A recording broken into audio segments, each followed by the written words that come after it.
Many missed it, but it's the talking point on Facebook and other media.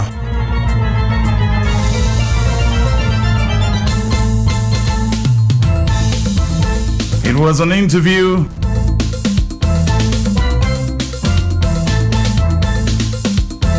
conducted by the press secretary, Kamala John Baptist, and the opposition leader. The interviewee.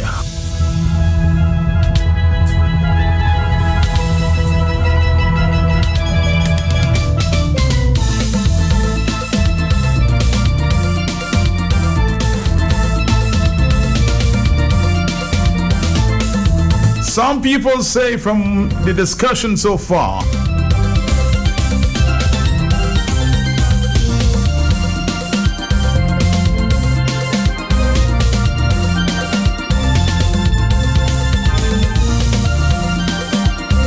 that there was no protocol.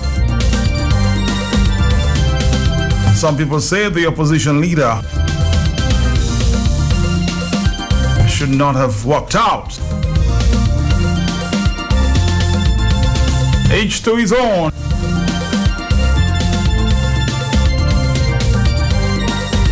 I guess it depends on who you listen to.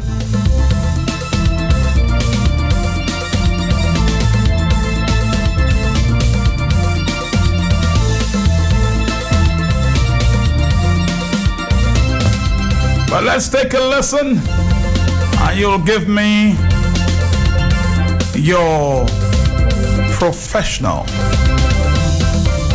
or if you can be objective about this. Let's get straight to the heart of the interview. Thank you for joining us on Talking Point this morning. I'll get straight into the conversation. You've been the leader of the UWP since September 1 of 2013.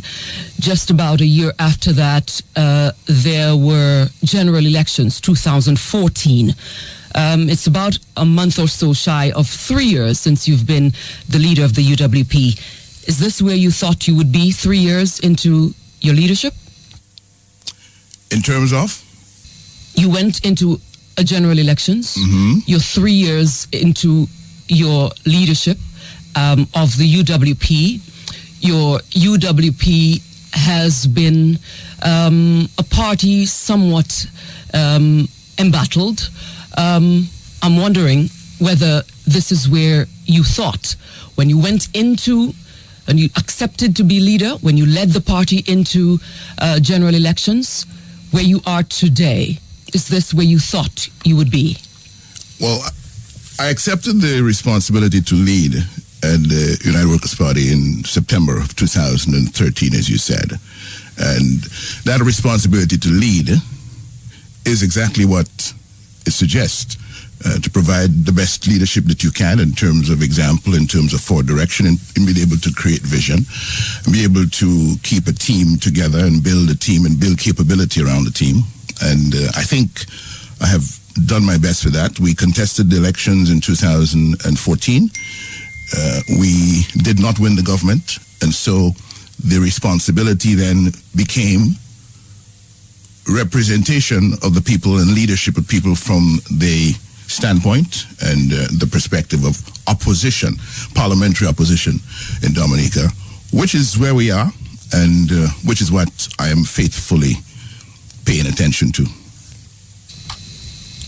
So I'm still wondering, what your expectations, do your expectations and the reality, do these two things line up? Yes, in the sense that I'm doing what I set out to do, which is, having accepted the leadership of a political party, try my best to add value to the party, try my best to build the capabilities of the party, and to prepare the party for the ultimate, the optimum service to country, and the very noble task of helping to improve the lives of people. It is not happening right now from the corridors of government, because we have not been selected to be or elected to be the government of Dominica. It hasn't happened under my watch.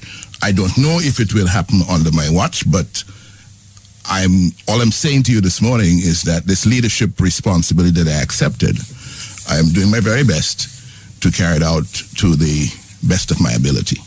Sure. You mentioned just now about the responsibilities and what you've been doing, what you've accepted to do, which is to build the party. I'm trying to paraphrase, to build the party and to strengthen the party, so to speak.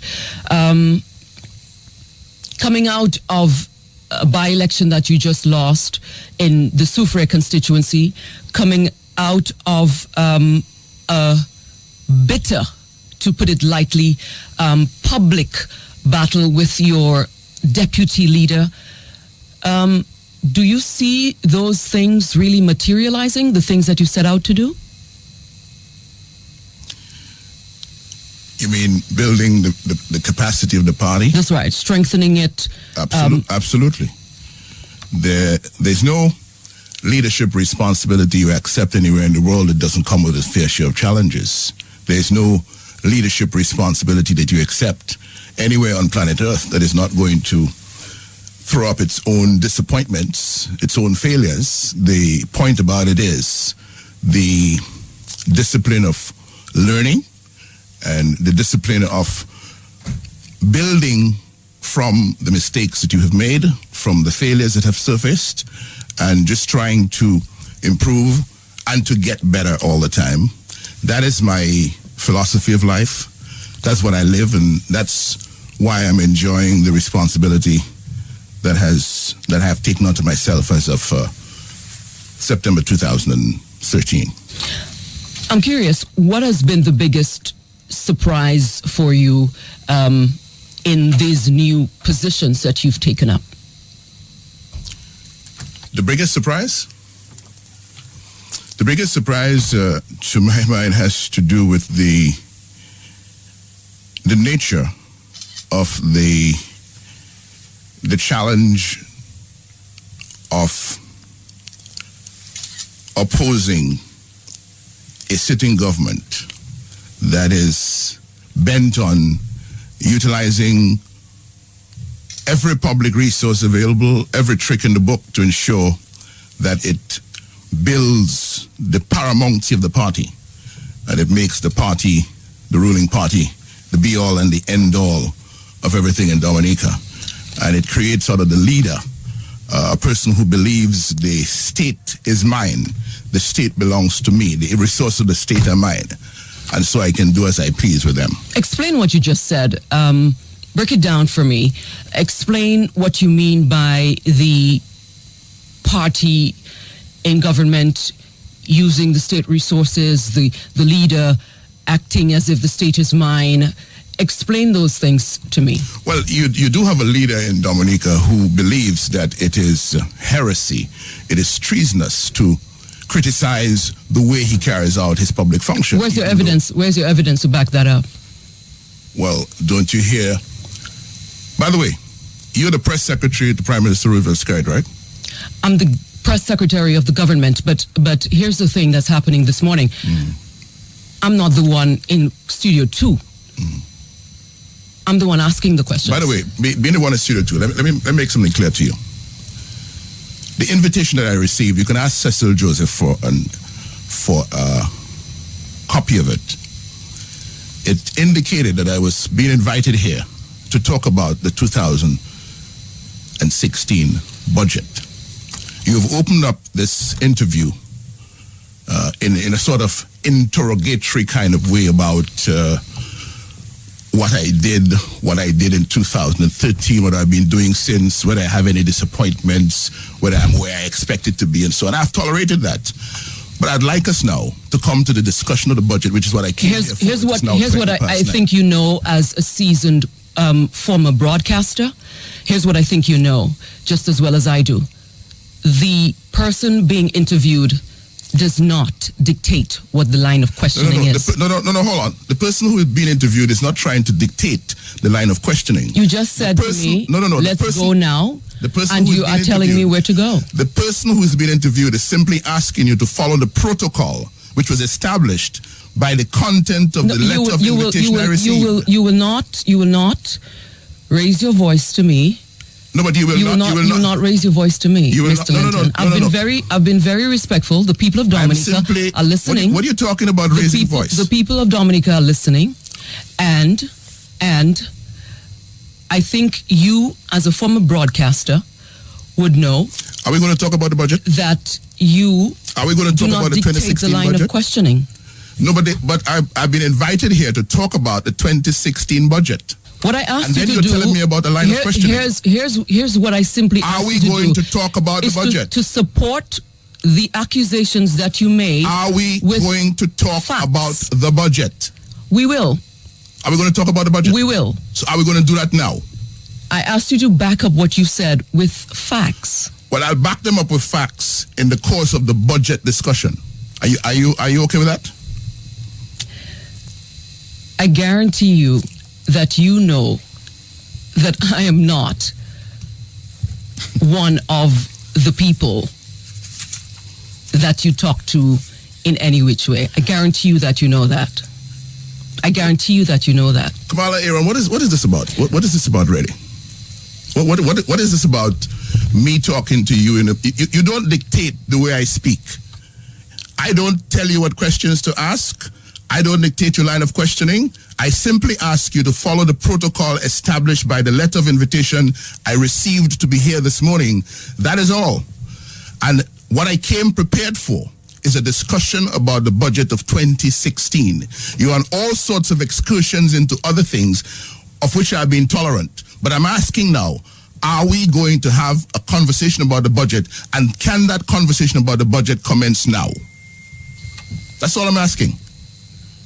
And if you don't have the tolerance, if you don't have the respect for the position that I represent, and being here this morning at the invitation of DBS Radio, excuse yourself, let somebody else do the interview. You seem to be here with some sort of agenda, which I don't particularly appreciate. You always dictate what people's agenda is when you have a difficulty backing up your accusation with facts. But that is absolute rubbish. That is absolute rubbish. I'm saying to you that whatever facts and evidence you want, I will back it up in the conversation about the budget which I came prepared for. Is that okay for you? And can we commence the discussion on the 2016 budget now?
Stick around, the rest of the interview on the talking points will continue.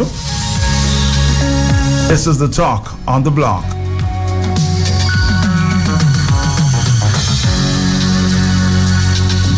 All right, so we can fast forward a little bit here to the interview. Let's see that. Here's how this is going to work.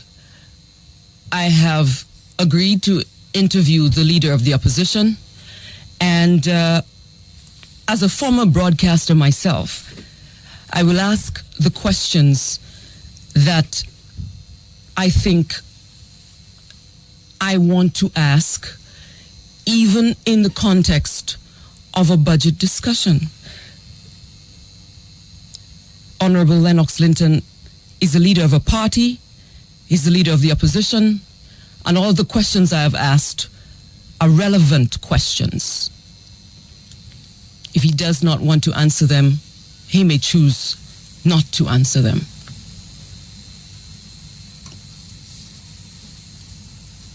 That's how it's going to work this morning.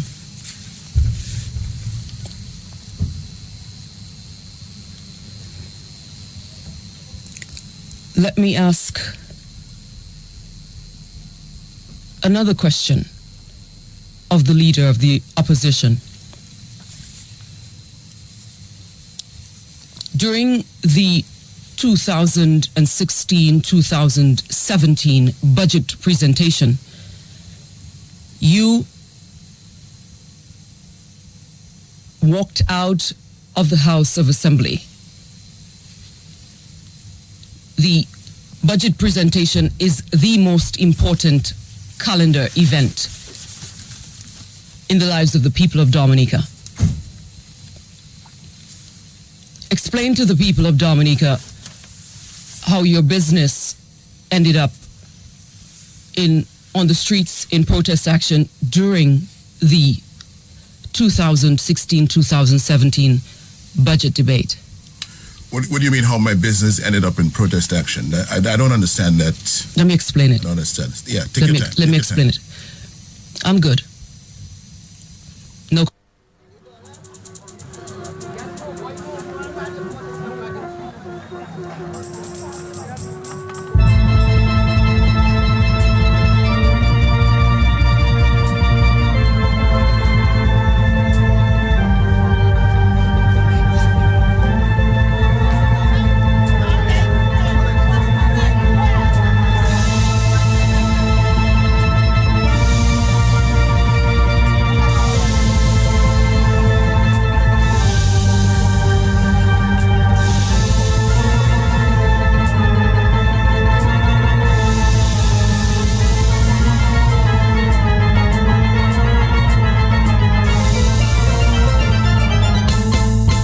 Let's take a pause and take some phone call.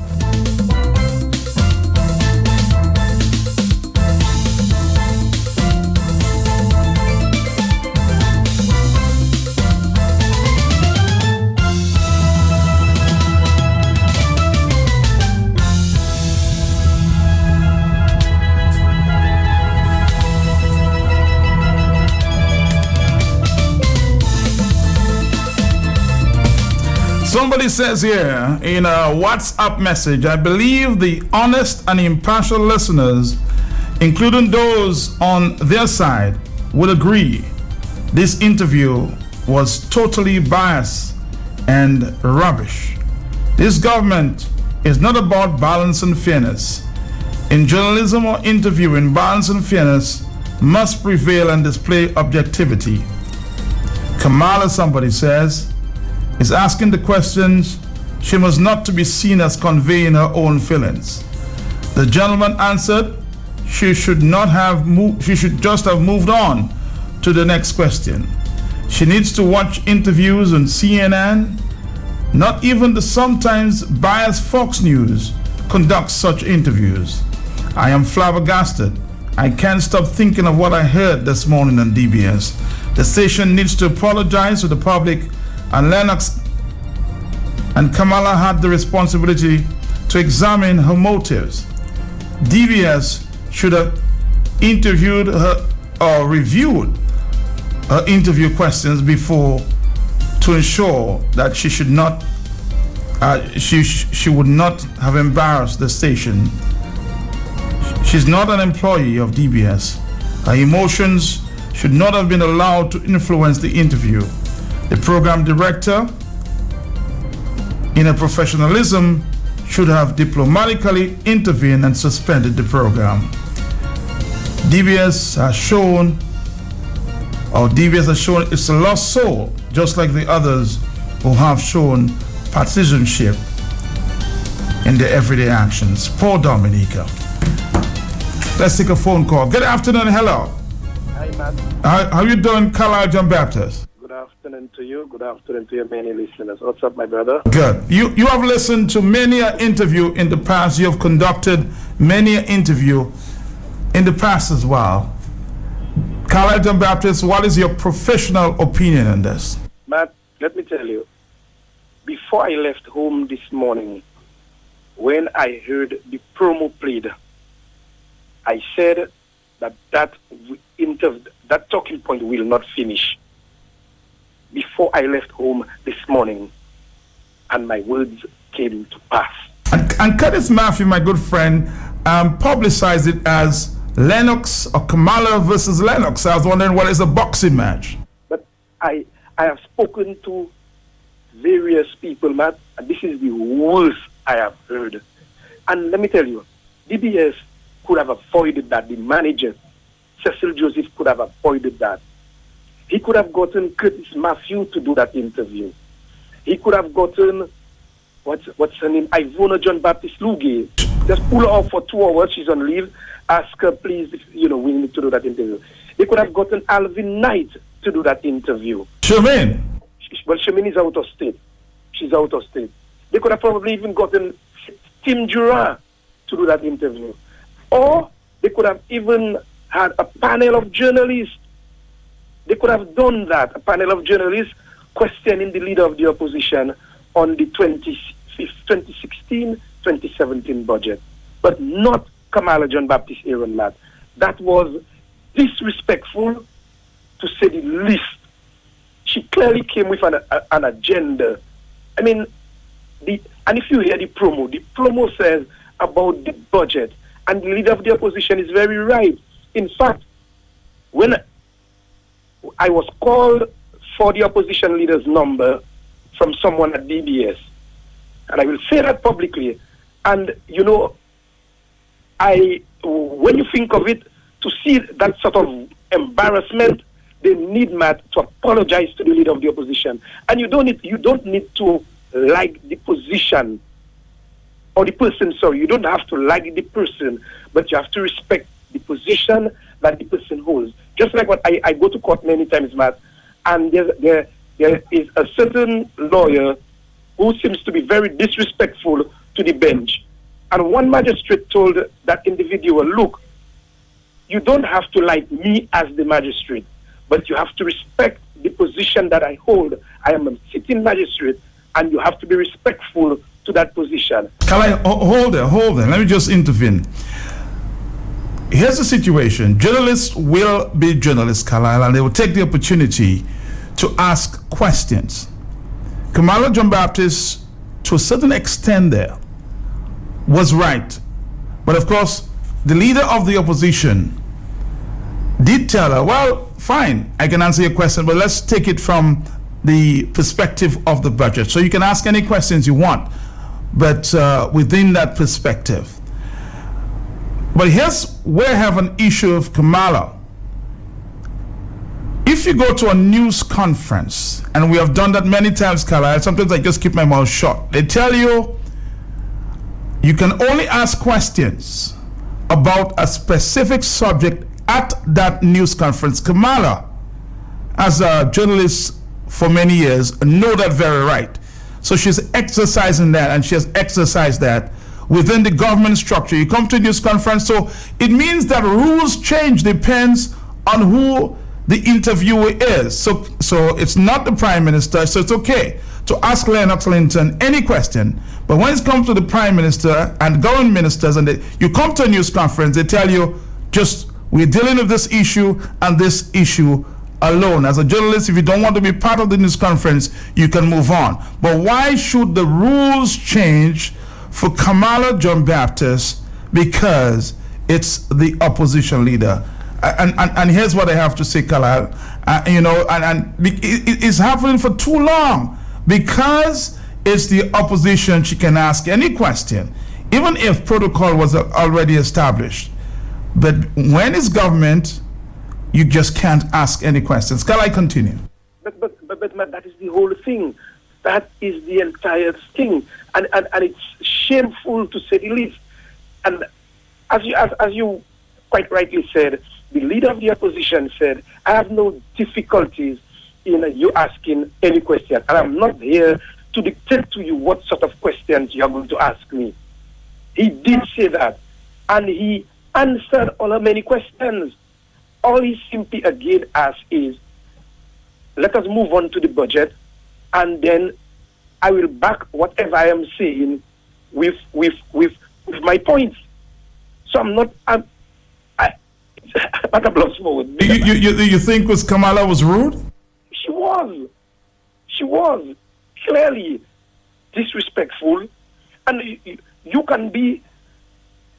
There are ways and means, Mark, of dealing with those situations. You know, she could have been diplomatic in asking her questions and maybe try to corner the leader of the opposition. There are many ways, Carla, as I've always said, to skin a cat. If you want to take Lennox Linton on, you can take him on in a very diplomatic manner, even if protocol has already been established as it relates to the letter that was sent to Lennox Linton and so on. So, but I'm just saying the rules should not change because it's the opposition. Because when journalists are invited to many a news conference, they are being told by government officials that you can only speak to this subject. Let's move on. Hello.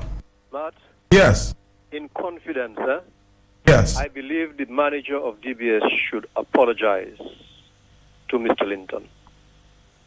You know, he doesn't have to put it in writing, but he can make a courtesy call to Mr. Linton and apologize to Mr. Linton in confidence.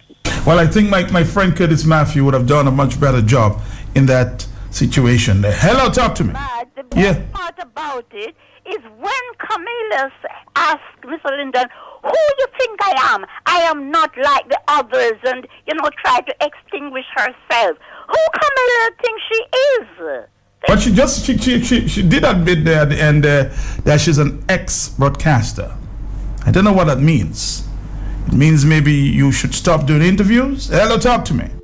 449-3095. Hello. Matt? Yes. Good afternoon to you. Yes. And good afternoon to your listeners. Matt, remember Kamala John Baptist Aaron has an albatross around her neck that cannot be removed. And it is a calculation thing that there. It is a thing that is well planned because she feels that it is the leader of the opposition. I mean, look, Curtis Matthew is there. He's qualified to do a good job, as Carla rightly said. Even Tim Jura, even Alvin Knight, all these people, they are qualified people. You have Ivona John Baptist. You have this young man sports, which I think is doing a very good job there. So you had alternatives. Yeah, but these people, they will not stoop low. So they will look for somebody that will stoop low to try and embarrass the leader of the opposition. But she didn't embarrass the leader of the opposition. She embarrassed herself and she embarrassed DBS Radio. And I want to say DBS Radio should put out an apology to the leader of the opposition. And in future, they should not have Kamala John Baptist Aaron interviewing people because she herself need interview. She herself need to be interviewed. And I just want to tell her finally, mind you broke your foot. Hello, talk to me here. Let's not attack Kamala personally here, please. Let's just stick to the subject. Hello. Good afternoon, Mr. Mark. Yes. Mr. Mark, well, I heard Kamala this morning. What an embarrassment. Because Kamala even go astray till she had to look about that peaceful demonstration. It's not that Mr. Lennox took to her and tell her, well, I come on the budget for us to debate about any things that coming up. But she tied herself and she thinking, and you know what it hurt DBS more? I take note, 7 women, 1 man call. And they said, if it's that man that want to come prime minister, and even say again, that man, look at him, that man asks for people for fun when they charge him. All that come up with in a simple, no man. I mean, they're saying about Mr. Lennox, I don't see nothing. But what happened, Kamala come with her plan. He know what he going to put on her agenda to make sure he thinking could tie Mr. Lennox Clinton, but she tie her own self and DBS, and they need apology from DBS. All I can say at this time that I hope the rules does not change when it becomes a government official or the prime minister. Hello, talk to me. And you are the press secretary. And I will challenge you there on the very subject that you brought up this morning. Stick to issues. Hello, talk to me. Good afternoon to you and the listening. Yes. This is John Baptist. You sit in the right church, but you're on the wrong pew. Do you believe that, Honorable Lennox, the piece of tissue you used to wipe your anus, then dump in the toilet and flush? No. He knows the difference of feces from peanut butter, and the death on his head is for Dominica First, not for damn fool. Put it in your pipe and smoke it, my dear. When Roosevelt Skerrit had a conference, he reiterated to the group of people to ask questions categorically pertaining to the same discussion. Kamala is very disrespectful, and thanks to Mr. Linton for walking out. You are a gentleman, not a gentleman, and you stand for who you are. Thank you very much. 139, hello, talk to me. Yes, hello, Matt. Yes, quickly. Matt, I believe it was a setup. It was a setup to see if they could embarrass our distinguished leader. But I want to say, Matt, that the radio station, DBS, I believe, they owe an apology to our leader for the behavior of this young lady this morning. I think she was out of line, and it's more reflection on the radio station than it is on our distinguished leader. Good day, Matt. Thank you. I'm just saying, and I'll repeat over and over, I hope the rules don't change. Hello, talk to me. Matt. Yes. Matt, this morning I said, I'm going to call my leader to ask him why he's going on that talk. I make how many attempts? Because once I heard it was advertised with this woman, I just had a gut feeling that something would happen. Because she's not nice, she don't care. And you see me, I would say DBS have to hold responsible of that thing. Because I see it as a setup. That is how I see it. Because you heard how Curtis Matthew advertised it on the news against us with a boxing ring, and it is not so showman have it on the advertisement. And when I heard him this morning, I said, but what is that now? It seems as though they have their plan. They have their plan, Matt. But let me tell them, Mr. Lennox Linton was not dragged up. He was brought up. Thank you very much. Thank you. I'm not going to blame DBS Radio for this, because if it was a different interviewer, I think we would have had a better job. Clearly, Kamala John Baptist, as the press secretary of the government, may have come with an agenda. Hello, talk to me. Yes, ma'am. Good afternoon. I'm not going to apologize for that. Hello. Good afternoon. How are you? Good. Good afternoon to your listeners. Yeah, I just want to advise people to remove their partisan hats and put a sense of fairness and justice. First of all, I think DBS is very insensitive to have asked the government press secretary to do the interview with the leader of the opposition. But generally, I think if she was being impartial, she would have done a fairly good job. She has, I think she has what it takes to do it. Well, what I'm saying, this is what I'm saying. It's like asking a minister, it's like asking a minister to interview the leader of the opposition. Because, mark you, the press secretary is the PRO for the government. She's pushing government's agenda. And obviously, if you are there and you say something that disagrees with her,